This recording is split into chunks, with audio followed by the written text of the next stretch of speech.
بسم اللہ الرحمن الرحیم الحمد للہ رب العالمین والصلاة والسلام علی اشرف الانبیاء والمرسلین سیدنا و مولانا ابی القاسم محمد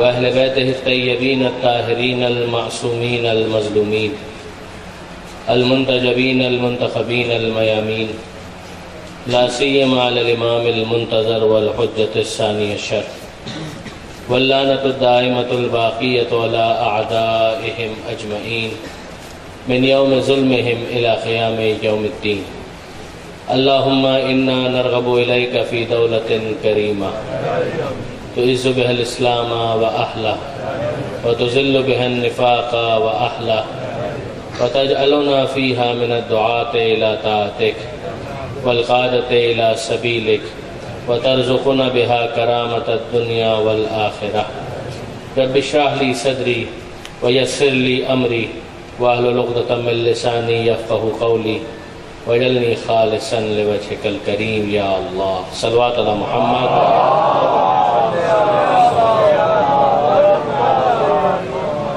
أما بعد فقد قال الله سبحانه وتعالى في القرآن الحكيم بسم الله الرحمن الرحيم لا تحسبن الذين قتلوا في سبيل الله امواتا بل احياء عند ربهم يرزقون وقال ان الله اشترى من المؤمنين انفسهم واموالهم بان لهم الجنة يقاتلون في سبيل الله فيقتلون ويقتلون وعدا عليه حقا في التوراة والانجيل والقرآن صلوات على محمد وعلى محمد.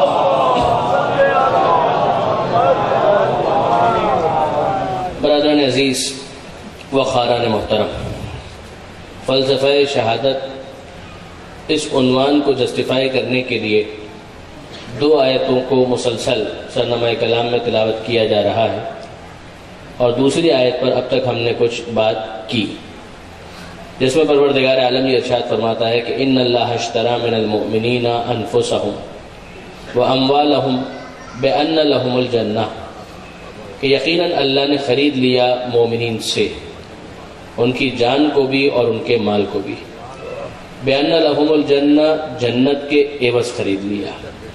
اب اس کے اگینسٹ میں مطالبہ پروردگار عالم کا یہ ہے کہ یقاتلون فی سبیل اللہ، کہ اب جب جان اللہ کی ہو چکی، مال اللہ کا ہو چکا، تو پھر اسے اللہ ہی کی راہ میں صرف ہونا چاہیے. یقاتلون فی سبیل اللہ، تو اگر وقت پڑ جائے تو پھر یہ قتال کرتے ہیں اللہ کی راہ میں. وَيَقْتُلُونَ وَيُقْتَلُونَ، تو قتل کرتے بھی ہیں اور قتل ہو بھی جاتے ہیں. وَعْدًا عَلَيْهِ حَقًّا فِي التَّوْرَاةِ وَالْإِنْجِيلِ وَالْقُرْآنِ، یہ اللہ پر واجب ہے، اللہ پر ایک حق ہے، اور اللہ کا وعدہ بالکل برحق ہے، اور یہ توریت میں بھی ہے، انجیل میں بھی ہے، اور قرآن میں بھی ہے. ایک مسلسل سنت الہی، ایک مسلسل طریقہ پروردگار، یعنی ایک نیا معاملہ نہیں ہے. پروردگار عالم کی ایک دائمی سنت ہے کہ جس کا ایک مرتبہ پھر قرآن مجید کے اندر اعلان کیا جا رہا ہے. درود بھیجے گا محمد و آل محمد.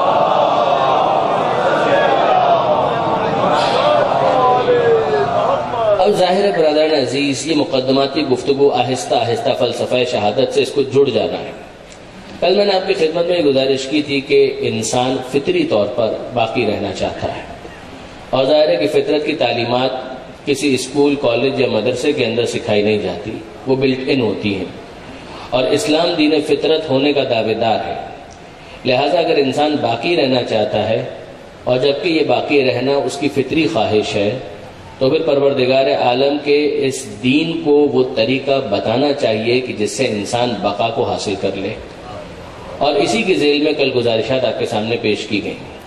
دیکھیے، آیت اللہ شہید مرتضی مطہری علی اللہ مقامہ، ان کا ایک کتابچہ ہے، مگر بہت رچ، کنٹینٹ وائز بہت رچ، جس کا نام ہے فلسفہ شہادت. اس کا اردو ترجمہ بھی اویلیبل ہے، اس کا انگلش ٹرانسلیشن بھی اویلیبل ہے. اس کتاب کے اندر شہید مطہری نے رحمۃ اللہ علیہ کتاب کے اختتام سے کچھ پہلے دنیا کے ساتھ جو انسان کا تعلق ہے اس حوالے سے جو مختلف فلسفیز پائی جاتی ہیں دنیا میں، ان فلسفیز کا خلاصہ کیا، اور 3 فلسفے اس حوالے سے انہوں نے بیان کیے کہ مختلف افراد نے، مختلف فلاسفہ نے دنیا کے ساتھ ہمارا جو تعلق ہے اس کو کیسے ایکسپلین کیا اور کیسے ایلوبریٹ کیا۔ پہلا نظریہ وہ بیان کرتے ہیں وہاں پر، بھائی ہم دنیا کے اندر ہیں، دنیا کے ساتھ ہمارا کیا تعلق ہے؟ وہ فرماتے ہیں کہ ایک نظریہ یہ ہے کہ ہمارا دنیا کے ساتھ وہی تعلق ہے جو طوطے کا پنجرے کے ساتھ ہوتا ہے، کنویں میں گرنے والے کا کنویں کے ساتھ ہوتا ہے۔ ان 2 مثالوں کے ذریعے سے بعض فلاسفہ نے اس بات کو سمجھانے کی کوشش کی کہ ہمارا دنیا کے ساتھ وہی تعلق ہے جو ایک پرندے کو اگر کیج کے اندر مقید کر دیا جائے، اگر اس کو پنجرے کے اندر قید کر دیا جائے تو اس کا جو پنجرے کے ساتھ تعلق ہے وہی ہمارا دنیا کے ساتھ تعلق ہے۔ اور دوسری مثال کہ اگر کوئی کنویں کے اندر گر جائے تو گرنے والے کا کنویں کے ساتھ جو تعلق ہوتا ہے ویسا ہی تعلق ہمارا اس دنیا کے ساتھ ہے۔ سوال یہ ہے کہ کیا اسلام اس کو ایکسیپٹ کرتا ہے؟ میں آپ کی خدمت میں عرض کروں، اسلام اس کو قبول نہیں کرتا۔ اگر یہ نظریہ درست ہو تو پھر اس کا نتیجہ کیا نکلنا چاہیے؟ اگر طوطے کو موقع ملے اور وہ پنجرے سے اڑ جائے تو کیا آپ طوطے کی مذمت کریں گے؟ اگر کنویں والا جو کنویں کے اندر گر چکا ہے، اگر کوئی سبیل وہ پیدا کرے اور کنویں سے باہر نکل جائے تو کیا آپ اس شخص کی مذمت کریں گے؟ وہ تو قید تھا، اس کو آزادی کا موقع ملا، وہ پھڑپھڑاتا ہوا وہاں سے چلا گیا۔ اس نظریے کو قبول کرنے کا نتیجہ یہ ہے کہ خودکشی کو جائز ہونا چاہیے، اس لیے کہ خودکشی کے ذریعے سے دنیا کے پنجرے کی قید سے اگر کوئی آزاد ہو جائے تو پھر آپ اس کی کیسے مذمت کریں گے؟ آپ کو کہنا چاہیے کہ اس نے بالکل ٹھیک کیا، طوطے کو موقع ملا وہ اڑ گیا، اس گرفتار چاہ جو کنویں کے اندر گر چکا تھا اس کو موقع ملا وہ نکل آیا۔ نہ ہم نے اس کی مذمت کی نہ اس کی مذمت کی، تو اب نتیجہ کیا ہونا چاہیے کہ اگر کوئی دنیا کے زندان سے بھی آزاد ہو جائے تو پھر اس کی مذمت نہیں ہونی چاہیے، جبکہ اسلام کہتا ہے خودکشی حرام ہے۔ تمہیں کیا اختیار ہے کہ تم اپنے ہاتھ سے اپنی زندگی کا خاتمہ کرو؟ یہ نعمت پروردگار تھی، تم جو اس دنیا کے اندر آئے ہو، پروردگار عالم نے تمہیں وجود کی نعمت دی ہے، تمہیں یہ کس نے حق دیا کہ تم اپنے ہاتھ سے اس نعمت کا خاتمہ کرو؟ یہ کفران نعمت ہے، اس کو شکران نعمت نہیں کہا جائے گا، یہ تو نعمت کا کفران ہے۔ اب آپ غور فرمائیے برادران عزیز، مجھے یاد آیا جب حج پر جاتے ہیں، عمرے پہ جاتے ہیں، احرام پہنتے ہیں تو بہت ساری پابندیاں آ جاتی ہیں۔ احرام کی پابندیاں جن کو کہا جاتا ہے کہ بھئی آپ خوشبو نہیں لگا سکتے کچھ دنوں کے لیے، جب تک احرام چل رہا ہے خوشبو نہیں لگا سکتے، اگر جسم کے اوپر جوئیں موجود ہیں تو ان کو بھی نہیں ہٹا سکتے، اگر بال موجود ہیں ان کو بھی نہیں توڑ سکتے۔ یہ پروردگار عالم نے احرام کے ذریعے سے کیا پیغام دیا؟ پروردگار عالم نے یہ پیغام دیا کہ جب انسان یہ کہتا ہے کہ میرا ہے میرا ہے میرا ہے، پروردگار عالم نے احرام کی ان پابندیوں کے ذریعے سمجھایا کہ تیرا کچھ بھی نہیں ہے، سب کچھ ہمارا عطا کیا ہوا ہے، اگر ہم اجازت نہ دیں تو بال توڑنے کی بھی اجازت نہیں ہے، تیل لگانے کی بھی اجازت نہیں ہے، خوشبو لگانے کی بھی اجازت نہیں ہے۔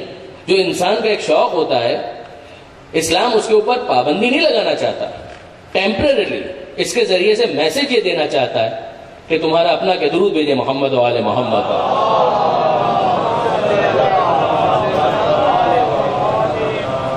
ایک مرتبہ پھر درود بھیجے گا محمد و آل محمد۔ مولانا آپ کی اجازت؟ تو ایسے کر رہا تھا کہ ایک میسج تو ہے کہ کچھ دیر کے لیے ان پابندیوں کے ذریعے سمجھو کہ جو کچھ بھی ہے تمہارے تصرف میں ہے، مگر عطا اس کی ہے، اور جب نعمت اس کی ہے تو وہ اس جگہ پر استعمال ہوتے ہوئے دیکھنا چاہتا ہے جہاں اس کی منشا اور مرضی ہو۔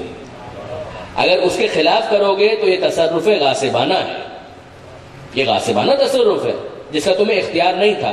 اچھا، اب برادران عزیز وہ نظریہ تو اسلام نے کر دیا ریجیکٹ کہ یہ تو ایکسیپٹیبل نہیں ہے، اس میں تو آپ نے دنیا کو ایسا زندان بنا دیا کہ وہ طوطا بیچارہ کچھ کرنا چاہے تو کہاں کچھ کر سکتا ہے، جبکہ اس دنیا میں پروردگار عالم نے انسان کو، خدا ہی نے انسان کو ایک محدود اختیار تو دیا ہوا اختیار اسی کا ہے، مگر یہ اختیار اس نے دیا ہے تو کچھ کرنے کے لیے دیا ہے. ہمارے ہاتھ پاؤں ایسے بھی نہیں باندھ دیے گئے کہ ہم کچھ نہ کر سکیں.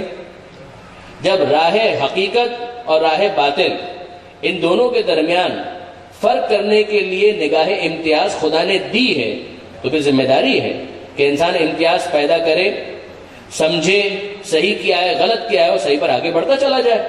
تو یہ زندان والی جو فلسفی ہے وہ تو ایکسیپٹیبل اسلام کے نزدیک نہیں ہے. یہ ایک نظریہ ہو گیا جو کہ باطل ہے, ان ایکسیپٹیبل ہے. آیت اللہ مطہری دوسرا نظریہ پیش کرتے ہیں اور اس کی نسبت انہوں نے دی ہے جالینوس کی طرف, گریک فلسفر جس کو غالباً انگریز گیلن کہتے ہیں. اس نے ایک نظریہ پیش کیا جو بالکل 180 ڈگری پر ہے. کہاں یہ نظریہ, کہاں 180 ڈگری کے اوپر دوسرا نظریہ. جالینوس کے نظریے کو آیت اللہ مطہری اس طریقے سے پریزنٹ کرتے ہیں اور کہتے ہیں کہ اس کے نزدیک, اس کے بقول, اس دنیا سے میرا تعلق عشق اور محبت کا تعلق ہے, اور ایسا عشق والا تعلق ہے کہ میں جینا چاہتا ہوں اور ہر کاسٹ کے اوپر جینا چاہتا ہوں. یعنی اگر جو مثال اس نے دی ہے, اگر مجھے اس طرح سے بھی زندہ رہنے کا موقع ملے کہ میرا پورا وجود خچر کے اندر چلا جائے اور فقط میرا منہ باہر ہو تاکہ میں سانس لے سکوں, اگر اس طرح سے بھی مجھے جینے کا موقع ملے تو میں جینا چاہتا ہوں, مرنا نہیں چاہتا ہوں. یہ دنیا کے ساتھ تعلق کی شدت, عشق, محبت, اس کی ایک اور ایکسٹریم ہے. اس نظریے کو اگر کل کی بحث کے ساتھ آپ ملا کر دیکھیں تو نتیجہ کیا ہے کہ جب تک میں دنیا میں ہوں باقی ہوں, اور جب میں دنیا سے گیا تو میں فنا ہو گیا, اور جب میں فنا ہو گیا تو میں فنا کو پسند نہیں کرتا, میں باقی رہنا چاہتا ہوں. میں باقی رہنا چاہتا ہوں اور ہر کاسٹ پر باقی رہنا چاہتا ہوں, کسی بھی کاسٹ پر. یعنی وہ کہنا یہ چاہتا ہے کہ اگر میں بیماری کے ساتھ زندہ رہنے کا موقع مجھے ملے تو میں اس طرح سے بھی زندہ رہنا چاہتا ہوں. اگر مجھے بستر پر رہ کر زندہ رہنے کا موقع ملے میں اس طرح سے بھی زندہ رہنا چاہتا ہوں. میری کمر خم ہو جائے, میں چلنے پھرنے کے قابل نہ رہوں, مفلوج ہو جاؤں, میری زندگی میں کوئی مزہ باقی نہ ہو, مگر مجھے زندہ رہنے کا موقع ملے. یعنی زندگی کی کچھ ایسی شکلیں بھی ہیں کہ جن کا تصور کر کے انسان کو ہول آنے لگتا ہے. وہ کہتا ہے کہ نہیں, میں زندہ رہنا چاہتا ہوں, میں مرنا نہیں چاہتا, مجھے زندگی سے عشق ہے. اگر میرا پورا وجود خچر میں چلا جائے, صرف سانس لینے کے لیے میرا منہ باہر ہو, اس طرح سے بھی مجھے زندہ رہنے ملے, میں زندہ رہنا چاہتا ہوں, میں مرنا نہیں چاہتا. اس نظریے کا نتیجہ یہ ہے کہ دنیا سب کچھ ہے. اسلام اس کو بھی ایکسیپٹ نہیں کرتا. وہ نظریہ پہلا والا, دنیا کچھ نہیں ہے, زندان ہے, کیج ہے, اسلام کہتا ہے رانگ. یہ دوسرا نظریہ کہ دنیا سب کچھ ہے, اسلام کہتا ہے رانگ. تو اب وہ تیسرا نظریہ کیا ہے کہ جو اسلام پیش کرتا ہے؟ اسلام کہتا ہے کہ وہ تعلق بھی تمہارا دنیا کے ساتھ نہیں ہے کہ جو طوطے کا پنجرے کے ساتھ ہوتا ہے, گرنے والے کا کنویں کے ساتھ ہوتا ہے. غلط. تمہارا ویسا تعلق شدت محبت اور عشق کا بھی نہیں ہونا چاہیے کہ جیسا اس جالینوس نے بیان کیا. تو پھر اے پروردگار, ہمارا دنیا کے ساتھ تعلق کیسا ہونا چاہیے؟ پیغمبر اکرم فرماتے ہیں تمہارا دنیا کے ساتھ تعلق ویسا ہونا چاہیے جیسا کسان کا کھیت کے ساتھ ہوتا ہے, طالب علم کا اسکول کے ساتھ ہوتا ہے. الدنیا مزرعۃ الآخرہ, یہ جو مشہور حدیث ہے یہ پورا فلسفہ ہے کہ دنیا آخرت کی کھیتی ہے. برادران عزیز, آپ غور فرمائیے, وہ کسان کھیت کے اندر محنت کرتا ہے, ہل چلاتا ہے, زحمت اٹھاتا ہے, پسینہ بہاتا ہے. یہ سارے کام وہ کیوں کر رہا ہے؟ ایک اچھے دن کی امید میں کہ ایک ایسا دن آئے گا کہ جب ہارویسٹنگ کا موقع ملے گا, کٹائی کا موقع ملے گا, میں تھریش آؤٹ کروں گا, جو فصل پکے گی اس فصل کو میں حاصل کروں گا. اس دن کی امید میں وہ یہ ساری محنتیں کر رہا ہے اور ساری زحمتیں برداشت کر رہا ہے. کہ جس طریقے سے وہ کسان کھیت میں محنت کرتا ہے اس اچھے دن کی امید میں, اسی طرح سے تم دنیا میں محنت کرو آخرت کے اچھے دن کی امید میں. اس کے لیے یہ ساری زحمتیں برداشت کرو. دوسری مثال جو خود امیر المومنین علی ابن ابی طالب علیہ الصلوۃ والسلام,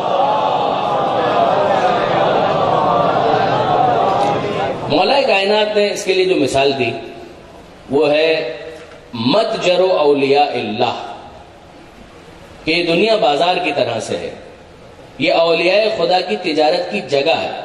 یہ بھی امیر المومنین نے اس وقت کہا تھا کہ جب کسی کو سنا یہ کہتے ہوئے کہ وہ دنیا کی مذمت کر رہا ہے، تو مولا نے کہا ایھا الزعام الدنیا، اے دنیا کی مذمت کرنے والے، دنیا سے تو دھوکہ کھاتا ہے اور پھر اس کی مذمت بھی کرتا ہے؟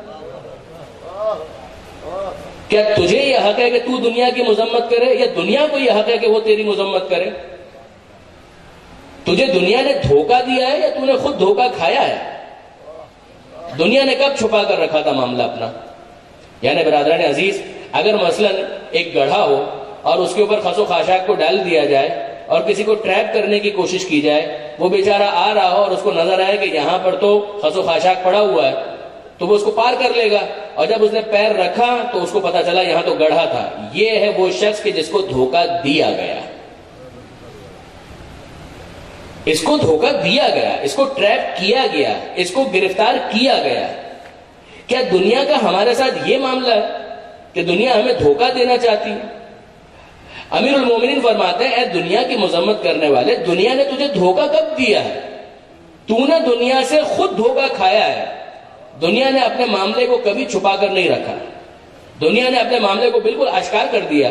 یعنی مولا کہنا یہ چاہتے ہیں، خود مولا کی مثالیں ہیں۔ مولا نے کہا کہ یہ بتاؤ کہ جب تم اپنے عزیزوں کو بیمار دیکھتے ہو تو کیا کرتے ہو؟ دوا دارو کا انتظام کرتے ہو؟ الفاظ میرے ہیں، مطلب مولا کا ہے کہ ڈاکٹر کو لے کر آؤ، علاج، یہی تم کر سکتے ہو، یہی تمہیں کرنا چاہیے، یہی تم کرتے ہو، یہی تم کرتے ہو۔ لیکن کیا ہوتا ہے، ایک وقت آتا ہے کہ جب اس کی صحت جواب دے جاتی ہے اور اس کا انتقال ہو جاتا ہے، تم دوا کا پوچھتے رہتے ہو مگر دوا کارگر نہیں ہوتی۔ جب تک زندگی تھی یہی تمہیں کرنا چاہیے تھا، مگر تمہاری کوششیں ایک وقت آتا ہے آل ان وین، اب کارگر نہیں ہو پا رہی، اب وہ دوا اثر نہیں کر رہی، اب وہ ڈاکٹر جواب دے چکا ہے، اس کا انتقال ہو گیا۔ امیر المومنین فرماتے ہیں کہ اس کو تم نے اپنے کاندھوں پر اٹھا کر قبرستان کے حوالے کیا۔ تمہاری ماں کا انتقال ہوا، تمہارے باپ کا انتقال ہوا، تمہارے دادا کا انتقال ہوا، دادی کا انتقال ہوا، اتنے جنازے تم نے اٹھائے، اس کے بعد بھی تم یہ کہنے کا حق رکھتے ہو کہ دنیا نے تمہیں دھوکہ دیا؟ مولا یہ کہہ رہے ہیں کہ دیکھو، ان جنازوں کے آئینے میں دنیا نے تمہیں تمہارا جنازہ دکھا دیا، دنیا نے تمہیں سمجھا دیا کہ آج تم ان کا جنازہ اٹھا رہے ہو، کل تم خود بھی اس مرحلے سے گزرو گے۔ تو دنیا نے تمہیں دھوکہ کب دیا؟ یعنی جب تم کسی بوڑھے کو دیکھتے ہو اور اس کے سفید بال تمہیں نظر آتے ہیں تو اے جوان، کیا اس بڑھاپے کے آئینے میں تمہیں اپنا مستقبل نظر نہیں آتا؟ یہ بھی کبھی جوان تھا، یہ جو خم شدہ کمر ہے یہ بھی کبھی سیدھی تھی، یہ جو چہرے پر اس وقت جھریاں ہیں یہ بھی کبھی فریش ہوتا تھا، یہ جو دانت گرے ہوئے نظر آ رہے ہیں یہ کبھی اپنے مقام پر تھے؟ تو دنیا نے تمہیں دھوکہ کب دیا؟ اس آئینے میں اگر تم اپنی شکل نہیں دیکھنا چاہتے تو قصوروار دنیا ہے یا تم ہو؟ تم کیوں یہ سمجھ رہے ہو کہ یہ تمہاری جوانی ہمیشہ رہے گی؟ میں پھر یاد دلا دوں، جوانی کی حفاظت کریں، صحت کی حفاظت کریں، نعمت پروردگار ہے، مگر اتنا طے ہے کہ حفاظت کر کے اس کو پرولونگ کیا جا سکتا ہے، دائمی نہیں بنایا جا سکتا۔ یہ نہیں ہونے والا۔ یعنی میں قطعاً یہ نہیں کہنا چاہتا کہ جتنے جوان ہیں وہ یہ کہیں کہ بھائی جب بوڑھا ہو ہی جانا ہے تو وقت سے پہلے ہی بوڑھے ہو جاتے ہیں۔ تو امام زمانہ کے لشکر کے اندر سارے دمے کے مریض نہیں چاہیے کہ حضرت حجت کا ظہور ہو اور جتنے بھی چاہنے والے ہیں وہ آئیں اور کہیں کہ قبلہ ہم نے تو بڑی دنیا داری کو ترک کرنے کے بعد یہ کیفیت حاصل کی ہے کہ اپنا صحت ہمارے ساتھ ہے، نہ جوانی ہمارے ساتھ ہے۔ نہیں، ایسا نہیں معاملہ۔ جو بات سمجھنے والی ہے وہ یہ کہ جوانی کی حفاظت کرو، اپنی طاقت کو بحال رکھو، مگر یہ جان لو کہ ہمیشہ ایسا رہنے والا نہیں ہے۔ اس کو بہرحال ڈیٹیریٹ ہونا ہے، ان کو مزمحل ہونا ہے، ان کو خاتمے کی طرف جانا ہے۔ بس جو انرجی اس وقت حاصل ہے، make the most of it, جتنا بہترین اس کا استعمال کر سکتے ہیں کریے۔ تو کیا کریں؟ کہ متجر اولیاء اللہ، امیر المومنین کہتے ہیں یہ دنیا اولیاء خدا کی تجارت گاہ ہے، یہ کاروبار کرنے کی جگہ ہے۔ سوال صرف اتنا ہے کہ تمہیں کاروبار کرنا آتا ہے یا نہیں؟ اگر تم کاروبار کرنا چاہو تو قرآن کی صورت میں دنیا میں کیا تجارت ہوتی ہے مینول بھی تمہارے پاس موجود ہے، اور عملی مظاہرہ محمد و آل محمد کے ذریعے تمہارے سامنے پیش کیا جا چکا۔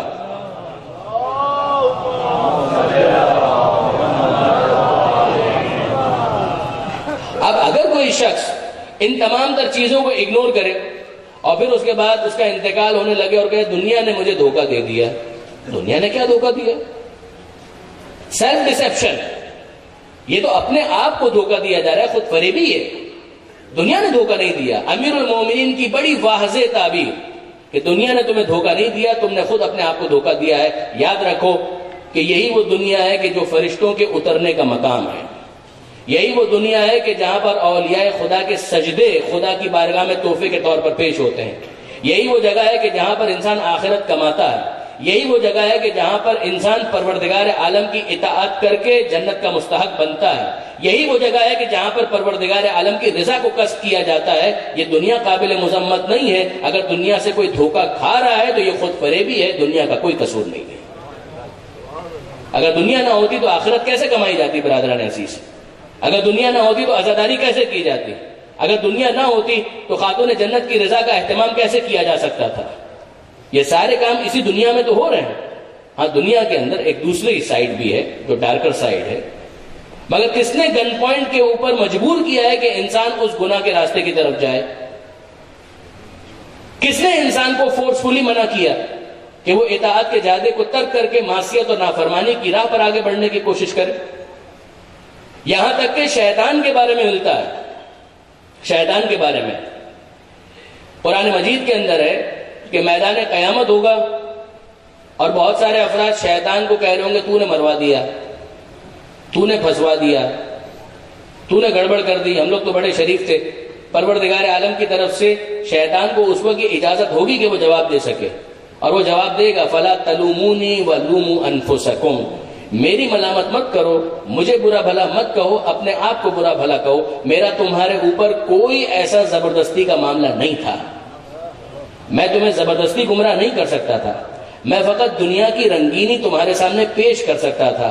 جس طرح سے آل محمد ہدایت پیش کر سکتے ہیں، زبردستی نہ وہ ہدایت دیتے ہیں نہ یہ زبردستی گمراہ کرتا ہے۔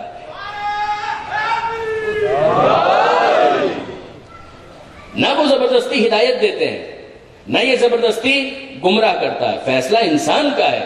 اگر وہ ہدایت قبول کرنا چاہے تو قرآن اور محمد و آل محمد موجود ہیں، اور اگر وہ گمراہی قبول کرنا چاہتا ہے تو شیطان کی طرف سے سارے وسوسے موجود ہیں۔ درود بھیجیے محمد و آل محمد۔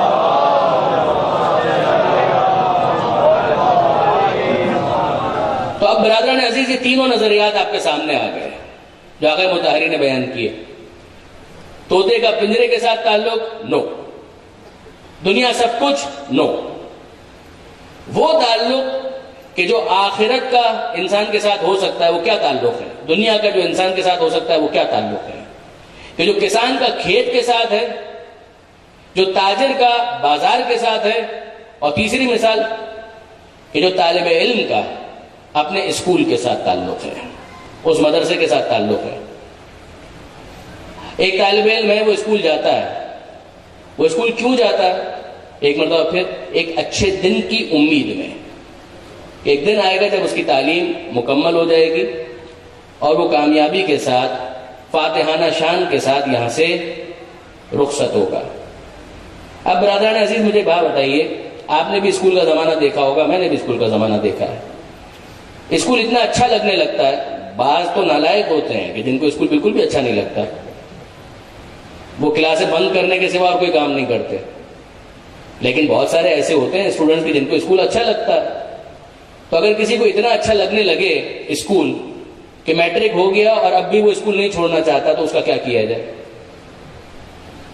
دیکھیے، ایک تو وہ ہے کہ جو ارلی وہاں سے بھاگنا چاہتا ہے، یہ تو آوارہ ہے، یہ تو بہانہ ڈھونڈ رہا ہے، اور ایک وہ ہے کہ جس کو اسکول اتنا اچھا لگ گیا کہ اس نے میٹرک کر لیا، وہ A1 گریڈ کے ساتھ پاس بھی ہو گیا، اس کو سرٹیفکیٹ بھی مل گیا، اس کو ڈگری بھی مل گئی، سب کچھ مل گیا، اور وہ کہتا ہے کہ نہیں، مجھے ان در و دیوار سے اتنی محبت ہو چکی ہے کہ میں تو اس کو چھوڑ کر نہیں جاؤں گا۔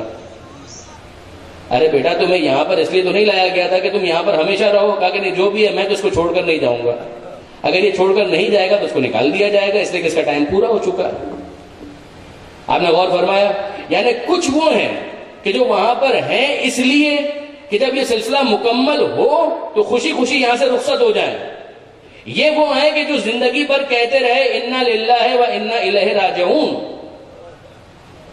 ہم اللہ کے لیے ہیں اور اللہ ہی کی بارگاہ میں ہمیں پلٹ کر جانا ہے. یعنی ہم دنیا میں ہمیشہ رہنے کے لیے نہیں آئے, ہم یہاں پر کچھ سیکھنے کے لیے, کمانے کے لیے, آخرت بنانے کے لیے آئے ہیں. جب وقت پورا ہو جائے گا, جب صدا آئے گی تو ہم کہیں گے لبیک اور ہم چلے جائیں گے. انا الیہ راجعون. اور کچھ اس طالب علم کی طرح ہے کہ جو دل سے جانا نہیں چاہتا, اس کو اسکول کے در و دیوار سے عشق ہو گیا اور اس کو دنیا کے ماحول سے عشق ہو گیا, اب وہ نہیں جانا چاہتا. پروردگار عالم فرماتا ہے الیہ ترجعون, اگر تم نہ بھی پلٹنا چاہو تو تمہاری مرضی پر چھوڑا نہیں جائے گا, تمہیں پلٹا دیا جائے گا. اگر تم نہیں پلٹنا چاہتے تو تمہیں پلٹا دیا جائے گا. وہ جو خود سے پلٹنا چاہتے ہیں ان سے خطاب اس شان سے ہوگا کہ یا ایتھا النفس المطمئنہ, اے اطمینان رکھنے والے نفس, ارجعی, تو پلٹ آ, تجھے پلٹانے کی ضرورت نہیں ہے, تو تو خود منتظر تھا کہ وہ وقت کب آئے گا. ارجعی الی ربک راضیۃ مرضیہ, اس عالم میں کہ تو اپنے رب سے راضی, تیرا رب تجھ سے راضی. فادخلی فی عبادی وادخلی جنتی, میری جنت تیری منتظر ہے. جو تو نے کمایا وہ تیرا انتظار کر رہے ہیں, جو جنت تو نے کمائی وہ تیرا انتظار کر رہی ہے. یعنی اب جو محنت تو نے کی تھی اس کا نتیجہ حاصل کرنے کا وقت آ گیا. ارجعی, پلٹا. اب آپ انصاف سے بتائیے وہ کتنا خوش خوش یہاں سے جائے گا, وہ کتنا خوش یہاں سے جائے گا. لیکن دوسری طرف وہ ہے کہ وقت پورا ہو گیا مگر در و دیوار سے محبت ہو چکی ہے, یا وہ ناکام ہے. وہ طالب علم جو فیل ہو چکا ہے وہ اپنے ماں باپ سے ملنا نہیں چاہتا, وہ اپنی اصل کی طرف نہیں پلٹنا چاہتا, اس لیے کہ اس کی رپورٹ کارڈ کے اوپر لکھا ہوا ہے یہ فیل ہے. البتہ طالب علموں کے کیس کے اندر جو فیل بھی ہو جائیں ان کو بھی اتنا جلدی ڈسہارٹ نہیں ہونا چاہیے. پروردگار عالم نے بھی دنیا کے اندر جب تک مہلت باقی ہے فیل ہونے والوں کے لیے توبہ کا دروازہ کھلا رکھا ہے.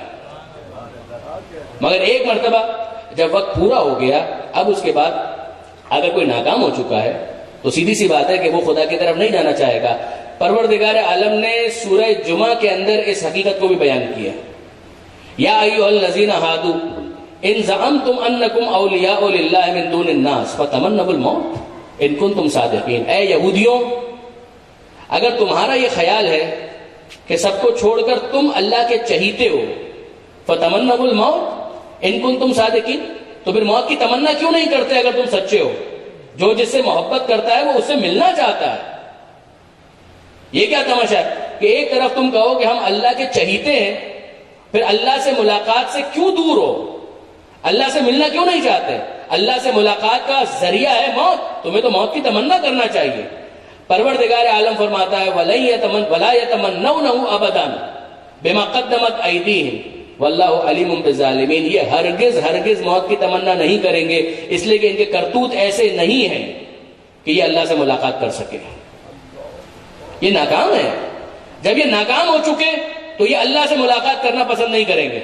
برادران عزیز غور فرمائیے, چہل حدیث کے اندر امام خمینی رحمت اللہ علیہ نے اس کو کوٹ کیا کہ کوئی آیا اور جناب ابو ذر سے اس نے سوال کیا ما لنا نکرہ الموت, خط کے ذریعے یا براہ راست اس نے سوال کیا ما لنا نکرہ الموت, اے ابو ذر یہ بتائیے یہ پرابلم ہے کیا, ہم موت کو ناپسند کیوں کرتے ہیں, ہمیں موت بری کیوں لگتی ہے؟ ما لنا نکرہ الموت. حضرت ابو ذر نے جواب دیا امرتم الدنیا وخربتم الآخرہ فتکرہون ان تنقلوا من عمران الى خراب. تمہارا مسئلہ یہ ہے کہ تم نے دنیا کو آباد کیا, آخرت کو برباد کیا, لہٰذا ویرانی کی طرف جاتے ہوئے تمہارا دل ڈرتا ہے, تمہارا دل خوف کھاتا ہے. یعنی اگر آپ کو یہاں سے کہہ دیا جائے کہ کراچی سے جانا پڑے گا آپ کو ریگستان, آپ کو اچھا لگے گا؟ اگر کسی کی پوسٹنگ ہو جائے وہ پسند نہیں کرے گا. آبادی کی طرف لوگ آنا چاہتے ہیں, ویرانے کی طرف نہیں جانا چاہتے.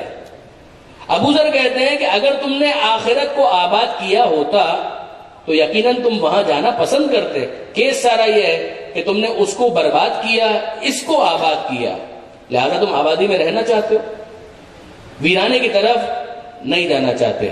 یہ آپ کے سامنے واضح ہوئے بات.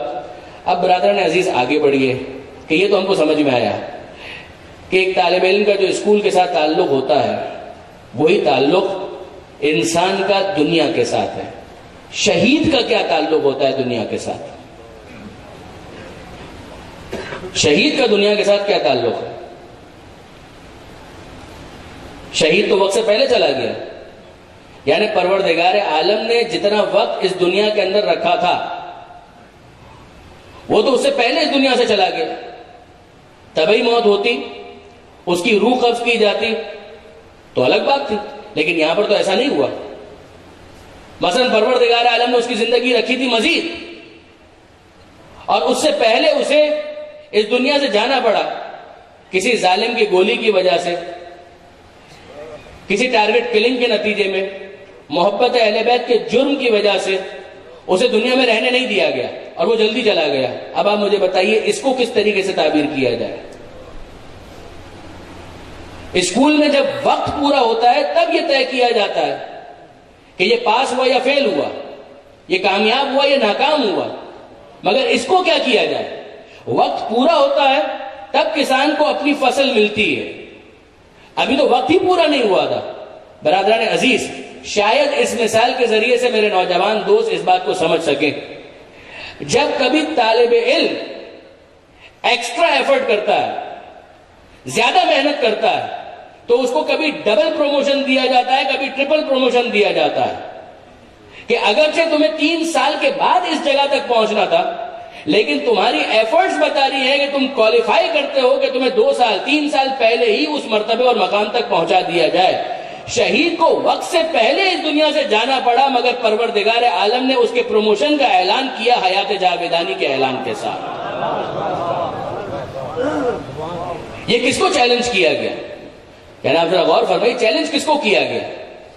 اگر ایک شخص جس کے لیے پروردگار عالم نے اس دنیا میں 80 سال لکھے تھے کہ اسے زندہ رہنا ہے, اور اس سے پہلے اسے اس دنیا سے جانا پڑا پروردگار عالم کی رضا کے بغیر. خدا اسے مزید اس دنیا میں دیکھنا چاہتا تھا, مگر ظالم نے اپنی تلوار کے ذریعے سے, کسی قاتل نے اپنی گولی کے ذریعے سے اس کی دنیا کی زندگی کو مختصر کر دیا. پروردگار عالم اس کے اسٹیٹس کو ایلیویٹ تو کر رہا ہے, مگر میرا سوال یہ ہے کہ یہ چیلنج کس کو کیا اس ظالم نے؟ کیا اس شخص کو چیلنج کیا؟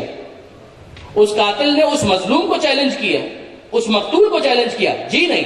زندگی خدا نے دی تھی, اس ظالم نے خدا کو چیلنج کیا. اس قاتل نے خدا کو چیلنج کیا کہ تو اسے زندگی دینا چاہتا تھا, مگر میں اسے زندہ نہیں رہنے دوں گا, میں اسے اس دنیا سے جلدی جانے پر مجبور کر دوں گا. پروردگار عالم شکست کھا جائے اگر وہ شہید کی حیات جاویدانی کا اعلان نہ کرے. پروردگار عالم جب یہ کہتا ہے کہ اسے اب میں ہمیشہ ہمیشہ کی زندگی دوں گا, اس کا مطلب کیا ہے؟ پروردگار عالم یہ کہنا چاہتا ہے کہ دیکھو, اگر یہ زندہ رہتا تو مزید کتنا زندہ رہ لیتا؟ من جاء بالحسنۃ فلہ عشر امثالھا. اگر کوئی ایک نیکی کرے گا تو اسے 10 برابر تو ملے گا. بہت توجہ کیجیے گا. اگر کوئی ایک نیکی کرے گا تو اسے 10 برابر تو ہم دیں گے. اگر کسی نے 1 روپیہ صدقہ دیا خدا کی راہ میں تو اس کا عوض کتنا ہے؟ 1 روپے کے برابر.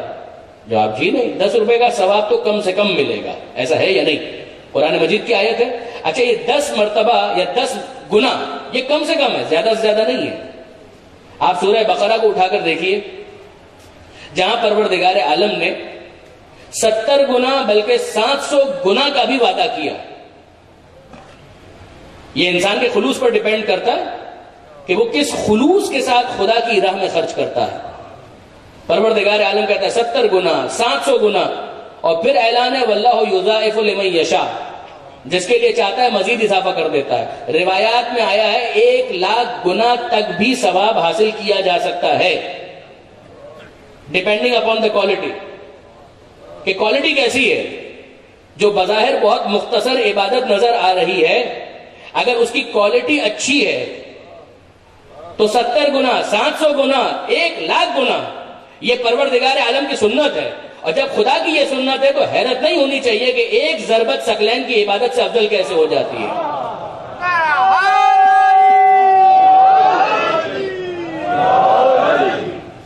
آپ نے غور فرمایا برادران عزیز؟ کیس یہ ہے، معاملہ یہ ہے کہ اگر ایک انسان خلوص کے ساتھ اس عبادت کو انجام دے تو جتنا اس کا ثواب ہے اس سے 10 گنا زیادہ تو اس کو کم سے کم ملے گا. یہ کم سے کم، زیادہ سے زیادہ 70 گنا، 700 گنا. یضاعف لمن یشاء، جس کے لیے چاہتا ہے اور اضافہ کر دیتا ہے. میں نے عرض کیا روایات میں 1,00,000 گنا تک آیا ہے. اب میں آپ سے سوال کرتا ہوں، ایک وہ شخص ہے کہ جو دنیا میں زندگی لے کر آیا 70 سال، اس کو شہید کر دیا گیا 50 سال کے سن میں. اگر یہ مزید جی لیتا تو کتنی زندگی مزید تھی اس کی؟ 20 سال. اگر 70 سال اس کی زندگی تھی اور 60 سال کی عمر میں اس کو شہید کر دیا گیا تو کتنی زندگی اس کی مزید تھی؟ 10 سال. تو اس نے خدا کی راہ میں کیا خرچ کیا؟ 10 سال، 15 سال، 20 سال. اگر جوان تھا اور جوانی میں شہید ہو گیا، خدا نے اس کی زندگی رکھی تھی 50 سال اور وہ 20 سال کی عمر میں شہید ہو گیا، تو 30 سال اس نے خدا کی راہ میں دے دیے. خدا وہ ہے کہ جو وعدہ کرتا ہے کہ 10 گنا تو کم سے کم ملے گا، 10 گنا تو کم سے کم ملے گا. 1,00,000 گنا تک بھی دینے کا وعدہ خدا نے کیا ہے. ڈیپینڈز کہ کس خلوص کے ساتھ اس نے اس چیز کو خدا کی بارگاہ میں دیا. اب میں سوال کرتا ہوں کہ اگر کوئی اپنی زندگی کے 20، 25، 30 سال خدا کی راہ میں شہادت کے ذریعے سے دیتا ہے تو اب خدا عوض میں کیا دیتا ہے؟ اب جو خدا عوض میں دیتا ہے اسی کا نام ہے حیات جاوید، ہمیشہ ہمیشہ کی زندگی. اب اس کی زندگی کہیں پر ختم نہیں ہو رہی. اچھا برادران عزیز، کل ہی ہماری یہ بات ہوئی کہ جو اس دنیا سے جاتے ہیں بقا اسی کو ملتی ہے. وہ بات تو ٹھیک ہے، مگر کیا کیس کیا ہے؟ درمیان کا ایک پیریڈ ہے جس کو کہا جاتا ہے وَمِن وَرَائِهِمْ بَرْزَخٌ إِلَى يَوْمِ يُبْعَثُونَ. پروردگار عالم نے کہا دنیا سے جانے کے بعد آخرت تک کا جو سفر ہے، آخرت میں واپس جسم کے اندر روح کو داخل کیا جائے گا. مگر یہ درمیان کا جو پیریڈ ہے یہ تو برزخ کا. اب جو میری گفتگو ہے اس کو ایک احتمال کے طور پر سنیے گا کہ جو اس دنیا سے گیا کیا وہ مر گیا؟ کہاں مرا؟ اصل جسم ہے یا روح؟ اصل روح ہے تو روح تو باقی ہے، روح تو کسی کی بھی نہیں مری. جسم ہے کہ جو زمین کے اندر ڈیٹیریٹ ہو رہا ہے، ختم ہو رہا ہے، مگر روح تو باقی ہے. روح تو ختم نہیں ہو رہی، روح تو اسی طریقے سے ہے. اور درمیان کا جو پیریڈ ہے اس کو کہا گیا برزخ. وَمِن وَرَائِهِمْ بَرْزَخٌ إِلَى يَوْمِ يُبْعَثُونَ، کہ قیامت کے دن تک اب درمیان کا برزخ کا پیریڈ ہے. اور یہ کہا گیا کہ جناب یہ جو قبر ہے یا جنت کے باغوں میں سے ایک باغ ہے یا جہنم کے گڑھوں میں سے ایک گڑھا ہے. یعنی یوں سمجھیے کہ جو جنت ہے اس کا ایک ٹریلر ہے یا جو دوزخ ہے اس کا ایک ٹریلر، ایک جھلک جو پروردگار عالم نے قبر کے لیے رکھی ہے. اب برادران عزیز یہ تو ہر ایک کے لیے، تو شہید کا امتیاز کیا ہوا؟ یہ تو ہر ایک کے لیے. یعنی ایک کوئی نیک مومن تھا، اس کی مزید تشریحات انشاءاللہ آگے آئیں گے اگلی مجالس کے اندر، مگر یہ تو ہر ایک کے لیے جو اس دنیا سے گیا اس کے لیے برزخ کا پیریڈ ہے. روح اس کی نہیں مری، جسم اس کا ختم ہو رہا ہے، اور اب دنیا کے بعد جو پیریڈ ہے وہ برزخ کا پیریڈ ہے. کب تک؟ قیامت تک. شہید کا امتیاز کیا ہوا؟ میں پھر عرض کر رہا ہوں ایک احتمال کے طور پر، سورہ یاسین کے اندر پروردگار عالم نے ایک شہید کا تذکرہ کیا ہے، حبیب نجار. وَاضْرِبْ لَهُمْ مَثَلًا قَرْيَةً إِذْ جَاءَهَا الْمُرْسَلُونَ إِذْ أَرْسَلْنَا إِلَيْهِمُ اثْنَيْنِ فَكَذَّبُوهُمَا فَعَزَّزْنَا بِثَالِثٍ فَقَالُوا إِنَّا إِلَيْكُمْ مُرْسَلُونَ. اے حبیب ان کے سامنے بستی والوں کا واقعہ بیان کیجیے، بستی والوں کا قصہ بیان کیجیے. ہم نے 2 رسول بھیجے، ان کا انکار کیا، ہم نے تیسرے کے ذریعے ان کو اسٹرینتھن کیا، اور انہوں نے آ کر کہا کہ ہم تمہاری طرف رسول بنا کر بھیجے گئے ہیں. انہوں نے کہا قالوا ما انتم الا بشر مثلنا وما انزل الرحمن من شيء ان انتم الا تكذبون. انہوں نے کہا کہ تم سب جھوٹ بول رہے ہو، خدائے رحمان نے کچھ نازل نہیں کیا. ان انتم الا تکذبون، تم صرف اور صرف تکذیب کر رہے ہو، خدا کی کس بیانی کر رہے ہو، جھوٹ بول رہے ہو. خدا نے کچھ نازل نہیں کیا. خدا رحمان اس نے کچھ نازل نہیں کیا. اور یہ یہاں سے اپنا کیس پیش کرتے ہیں کہ پروردگار عالم نے ہم پر وحی نازل کی, ہم تمہیں بتانے کے لیے آئے ہیں, سمجھانے کے لیے آئے ہیں. وہ اپنی بات کہہ رہے ہیں اور یہاں سے تکذیب کا سلسلہ جاری ہے, جھٹلایا جا رہا ہے اور مسلسل جھٹلایا جا رہا ہے. اب کیس کیا ہوتا ہے؟ دور سے ایک شخص آتا ہے حبیب نجار اور آ کر ان کی تصدیق کرتا ہے. وہ کہتا ہے کہ مجھے کیا ہو گیا ہے کہ میں اس کی عبادت نہ کروں جس نے مجھے پیدا کیا ہے. وَمَا لِيَ لَا أَعْبُدُ الَّذِي فَطَرَنِي وَإِلَيْهِ تُرْجَعُونَ. میں کیوں اس کی عبادت نہ کروں؟ جہاں سے 23واں پارہ شروع ہوتا ہے. وَمَا لِيَ لَا أَعْبُدُ الَّذِي فَطَرَنِي. میں اس کی عبادت کیوں نہ کروں کہ جس نے مجھے پیدا کیا ہے. وَإِلَيْهِ تُرْجَعُونَ. اور اسی کی بارگاہ میں تم سب کو پلٹایا جائے گا. کیا تم یہ سمجھ رہے ہو کہ تم ہمیشہ دنیا میں رہو گے؟ اس کے ساتھ کیا کیا گیا؟ اس کے ساتھ یہ کیا گیا کہ اس کو قتل کر دیا. بستی والوں نے اس کو قتل کر دیا. یہ شہید ہوا یا نہیں؟ رسولوں کی تصدیق کر رہا تھا, رسولوں کی حمایت کر رہا تھا, اور اس حمایت اور تصدیق کی وجہ سے اس کو قتل کر دیا گیا. پروردگار عالم نے کیا اعلان کیا؟ پروردگار عالم نے یہ نہیں کہا کہ اس کے لیے برزخ کا اہتمام کیا گیا. وقیلت خل الجنہ, اسے کہا گیا جنت میں داخل ہو جا. یعنی بعید نہیں ہے کہ جو راہ خدا کا شہید ہو اس سے برزخ کے پورے پیریڈ کو ویو کر دیا جائے اور براہ راست جنت میں داخل کر دیا جائے. قال یا لیت قومی یعلمون بما غفر لی ربی وجعلنی من المکرمین. اور اس وقت وہ کہنے لگا کاش میری قوم جانتی, یا لیت قومی, کاش میری قوم اس بات کو جانتی, بما غفر لی ربی, میرے رب نے کیوں میری مغفرت کی, وجعلنی من المکرمین, اور مجھے عزت داروں میں شمار کیا, صاحبان عزت میں شمار کیا. برادران عزیز, آپ نے غور فرمایا, وہ یہ نہیں کہتا کہ میں معصوم تھا. ہر شہید معصوم نہیں ہوتا, شہید گنہگار بھی ہو سکتا ہے, مگر وہ اپنی شہادت کے ذریعے سے اپنی سابقہ زندگی کے گناہوں کو مغفرت کے ڈٹرجنٹ سے دھونے کا اہتمام کرتا ہے. پروردگار عالم اس کی توبہ کو قبول کرتا ہے. یہاں خدا کی راہ میں اس کے خون کا قطرہ زمین پر گرتا ہے اور پروردگار عالم اس کی مغفرت کا اعلان کر دیتا ہے. بما غفر لی ربی وجعلنی من المکرمین. آپ اسی سے اندازہ کیجئے کہ جناب حر کا کیا مرتبہ اور مقام ہوگا. اگر ظاہری اعتبار سے دیکھا جائے تو جناب حر بہت بڑے مجرم ہیں. اگر وہ دنیا کو سب کچھ سمجھ لیں اس کا نتیجہ کیا ہوتا؟ اگر دنیا کو سب کچھ سمجھ لیتے تو ان کو یزید کے کیمپ میں ہونا چاہیے تھا. اگر اس فلسفی کو ایگری کیا جائے جو جالینوس نے پریزنٹ کی ہے تو جناب حر کو نہیں آنا چاہیے امام حسین کے پاس.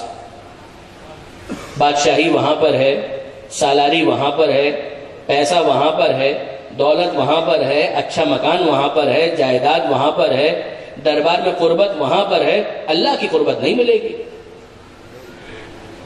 معصوم سے دور ہو جائے گا مگر دنیا تو مل جائے گی. عمر سعد نے یہی آپشن لیا, حر نے اس کو ریجیکٹ کیا.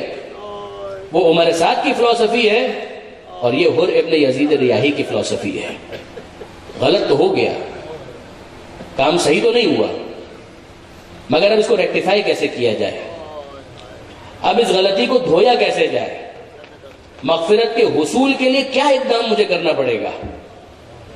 جناب حر اس وقت کس کیفیت میں ہے؟ دیکھیے برادران عزیز, مولانا اظہر حسن زیدی علی اللہ مقامہ, وہ جو مصائب پڑھا کرتے تھے روایات ازا نامی کتاب کے اندر, اسے شائع بھی کر دیا گیا.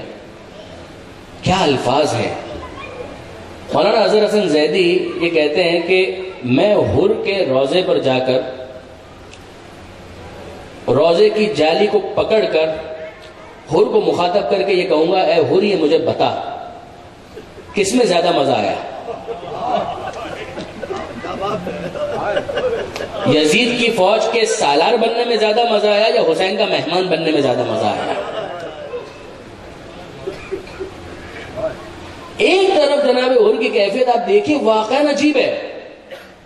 حسین کے احسانات کے بوجھ تلے دبے ہوئے ہیں. جب امام حسین سے ملاقات ہوئی ہے پورا لشکر حر پیاسا, جناب حر خود پیاسے ہیں, جن گھوڑوں پر سوار ہیں وہ بھی پیاسے ہیں. اور امام حسین کہتے ہیں کہ باقی باتیں بعد میں، پہلے ان کو پانی پلاؤ۔ نہ فقط لشکر والوں کو پانی پلاؤ بلکہ جو سواری کے جانور ہیں ان کو بھی پانی پلاؤ۔ یہ ہے کردار آل محمد، یہ ہے اخلاق کے ذریعے سے تبلیغ، یہ ہے کردار کے ذریعے سے دعوت اسلام۔ امام حسین کہتے ہیں باقی باتیں بعد میں، یہ کیوں آئے ہیں، ہم یہاں پر کیوں آئے ہیں، یہ سب باتیں بعد میں ہوتی رہیں گی، پہلے ان سب کو پانی پلاؤ۔ یہاں تک کہ بعض لشکر کے سپاہیوں کو امام مظلوم نے اپنے ہاتھوں سے پانی پلایا ہے۔ امام نے کہا انخل جمل، اپنے جانور کو نیچے کرو اور پانی پینے کے لیے یہ جو مشق ہے اس کے دہانے کو ہٹا۔ وہ نہیں کر پایا، اتنا پیاسا تھا وہ کر نہیں پا رہا تھا۔ امام حسین خود آگے بڑھے اور مشق کو ہاتھوں میں لے کر اس کو پانی پلایا۔ کیا یہ بات جناب حر فراموش کر سکتے ہیں؟ نہیں۔ کیا اس کا اثر فوراً ہوا؟ نہیں۔ جناب حر احسان تلے دبے ہوئے تو ہیں، یہ سب چیزیں پائل اپ ہو رہی ہیں جو آخر میں رزلٹ دیتی ہیں، مگر ایمان کی ایک ہلکی سی کرن موجود ہے، اسی کو آگے بڑھنا ہے، اسی کی روشنی تیز ہونی ہے، اسی میں اضافہ ہونا ہے۔ یہ کب پتا چلا کہ ایمان کی ہلکی سی ایک کرن موجود ہے؟ جب ہر آگے بڑھتے ہیں اور امام حسین کے گھوڑے کی لگام پر ہاتھ ڈالتے ہیں، کہتے ہیں فرزند رسول میں آگے آپ کو نہیں بڑھنے دوں گا۔ حسین کہتے ہیں سقلت کو امو کا یا ہر، اے ہر تیری ماں تیرے ماتم میں بیٹھے، یہ کس کے گھوڑے کی لگام پر تو نے ہاتھ ڈالا؟ جناب ہر کہتے ہیں یہ ہے ایمان کی وہ ہلکی سی کرن کہ فرزند رسول آپ نے تو میری ماں کا نام لے لیا، مگر آپ کی ماں وہ ہے کہ جس کا نام میں وضو کے بغیر لے بھی نہیں سکتا۔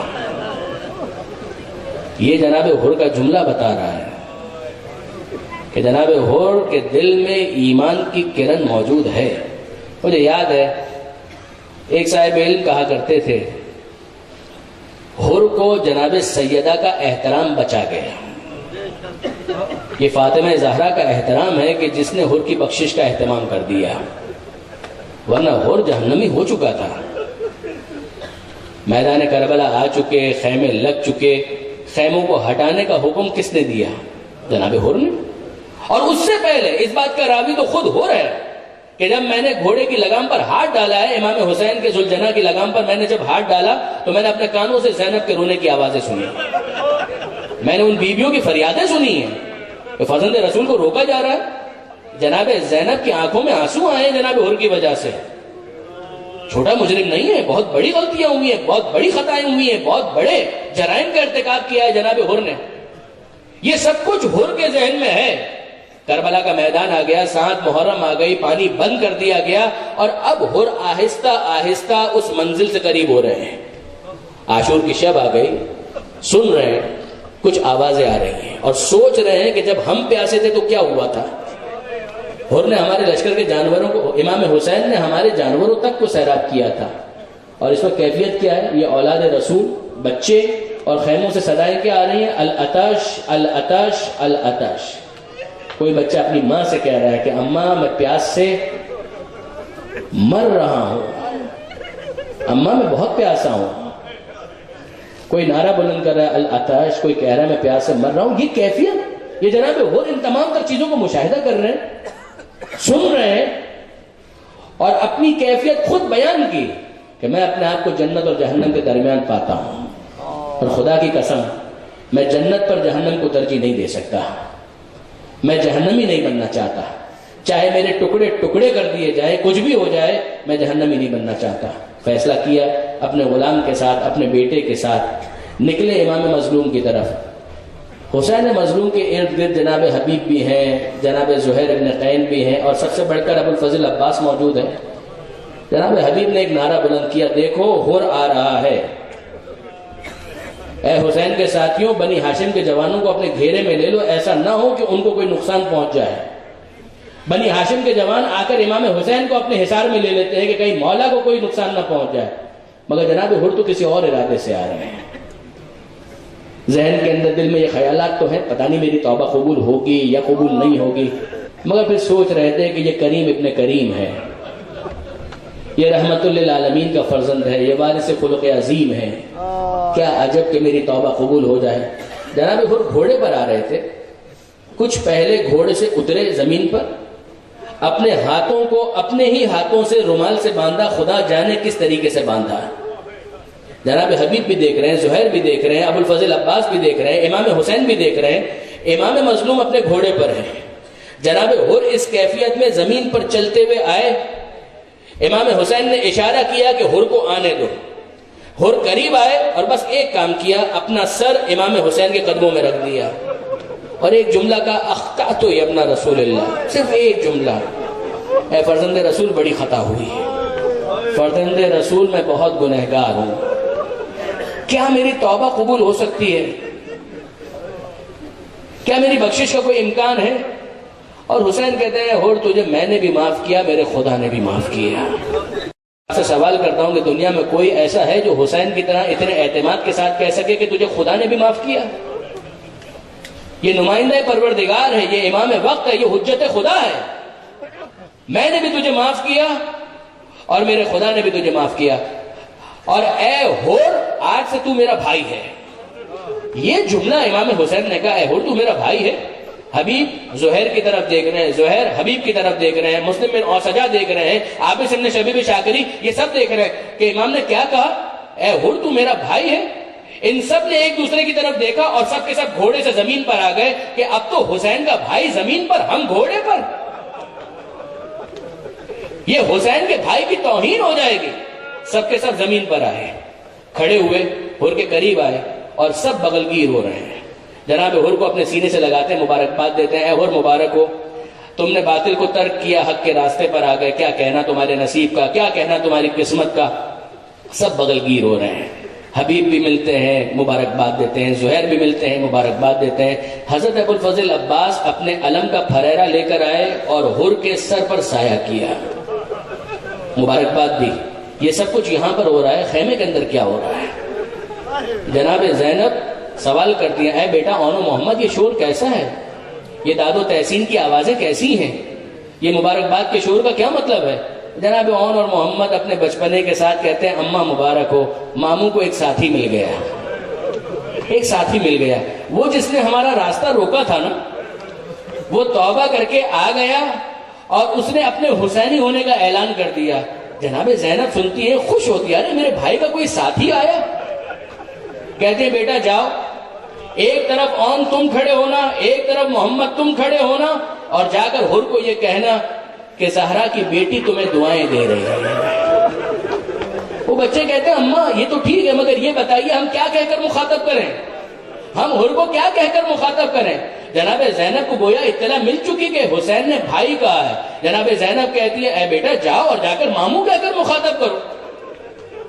اون اور محمد قریب آئے، جناب حر درمیان میں ہے، ایک طرف اون کھڑے ہوئے، ایک طرف محمد کھڑے ہوئے، اور وہ کہتے ہیں ماموں جان ہمارے پاس ایک پیغام ہے، بنت زہرا ہماری اماں جناب زینب نے آپ کے لیے دعاؤں کا پیغام بھجوایا ہے۔ جناب حر کی عجیب کیفیت ہے، رنگ زرد پڑ گیا، رنگ پیلا پڑ گیا جناب حر کا، سمجھ میں نہیں آ رہا کہ کیا کہیں اور کیا نہ کہیں۔ امام حسین کے آگے ہاتھ جوڑ کر کہتے ہیں کہ فرزند رسول مجھے یاد ہے زینب کی آنکھوں میں میری وجہ سے آنسو آئے تھے، مولا کیا ایسا ہو سکتا ہے کہ شہزادی سے ملاقات ہو جائے؟ میں فقط جناب زینب کی زبان سے اپنے لیے معافی کا لفظ سننا چاہتا ہوں، کیا مولا اس کا امکان ہے؟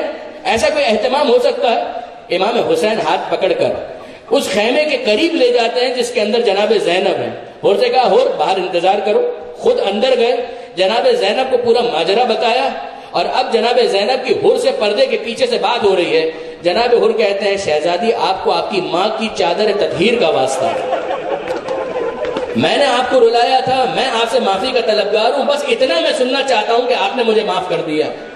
یہ ہے کریم ابن کریم، یہ ہے کریمہ بنت کریمہ، زہرا کی بیٹی ہے، علی کی بیٹی ہے، فقط اتنا کہہ دیتی تو بھی بہت کافی تھا کہ میں نے تجھے معاف کیا، لیکن نہیں، یہاں حر نے یہ کہا کہ بی بی کیا میں فقط اتنا سننا چاہتا ہوں، آپ نے مجھے معاف کر دیا۔ جناب زینب کیا کہتی ہیں، اے بھائی حر تم نے تو مجھے شرمندہ کر دیا، تم نے تو مجھے شرمندہ کر دیا۔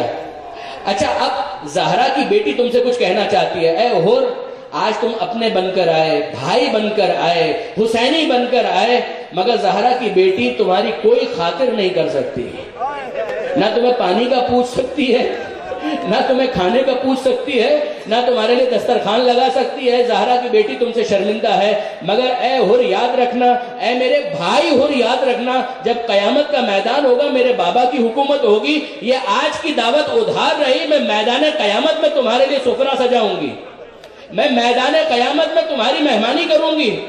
جناب زینب یہ جملے کہہ رہی ہیں اور پھر ساتھ ساتھ کہتی ہیں اے حر میں اور تو کچھ نہیں کر سکتی اس وقت، مگر ایک وعدہ میں تجھ سے کرتی ہوں۔ یہ آخری جملے ہیں، بس اسی پر میں مجلس مکمل کر رہا ہوں۔ جناب زینب کہتی ہے اے حر میں اور کچھ نہیں کر سکتی، مگر زینب ایک وعدہ کرتی ہے، اے حر اگر مجھے موقع ملا اور اس بے حیا فوج نے میرا راستہ نہ روکا، میں تمہارے لاشوں پر آؤں گی اور حسین سے پہلے تیرے لاشے پر تجھے بھائی کہہ کر تیرا ماتم کروں گی، تجھ پر گریا کروں گی، تجھ پر نہ